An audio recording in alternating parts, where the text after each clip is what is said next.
समानी छुआ मलका का रिहायशी 3 बच्चियों का बाप शादीशुदा एक बच्चे की मां को लेकर फरार।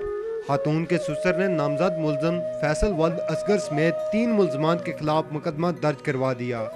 पुलिस थाना चौकी में दर्ज मुकदमे में अनवारुल हक, मलक शाहिद उर्फ शाहिदी, साकन समराला भी शामिल।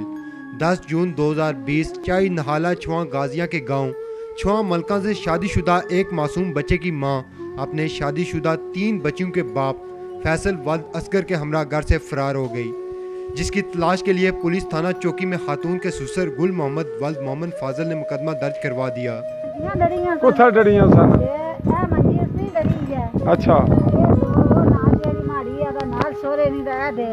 अच्छा, यहाँ देवर की थी तो फिर क्या हुआ? ऊपरों गोलियां सटियां। अच्छा, और राती असांगी खलाइयां सास। अच्छा, सब बेहोश हो गए। फिर कोई होश नहीं आई। मैं फैरी डॉक्टर ने खड़िया ने बोतल लवाई ने।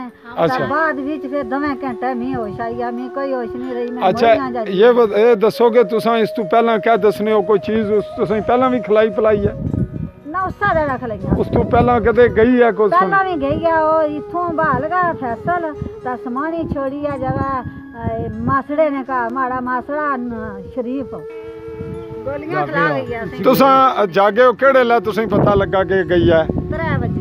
3 बजे तुसा पता चल गया। फिर तुसा 3 बजे उठ के क्या किया? अच्छा, टंडियां लोड़ी है अंदर बाहर लोने रहे। ठीक है, कोल गाली ठीक है। अच्छा, फिर उन्होंने घर बता लिया। फिर उन्होंने मुड़ा सी जेड़ा वो भी उठा कोई नहीं सी। फिर तुसा पुलिस कोल गए हो?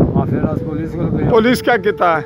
शाह साहब को गया, फिर शाह सैयद इफ्तिखार शाह सब इंस्पेक्टर को, और उन्होंने कार्रवाई शुरू कर दी है। साढ़े बहुत बड़ा तामन किता गए ने भाई बंदा केड़ा पकड़िया ने? बंदा उन्हां विचों कोई एक पकड़िया ने? एक पकड़िया ने। अच्छा, गिरफ्तार है अनवार ने। वल्दियत क्या है? मोहम्मद अख्तर। मोहम्मद असगर। हुन तुस क्या चाहते हो क्या होना चाहिए ना? पुलिस वाले साढ़े ना शहर बहुत अच्छा तामन किया। पैसा नहीं मंगया। बिल्कुल ठीक है। हुन क्या चाहते हो? कुड़ी मुड़ा बरामद हो। अच्छा, तो सिर्फ बरामद कराने हो या मुकदमा भी कराना चाहते हो? सिर्फ बरामदगी होगी, उस तो बाद सोचोगे, बाद फैसला करना है।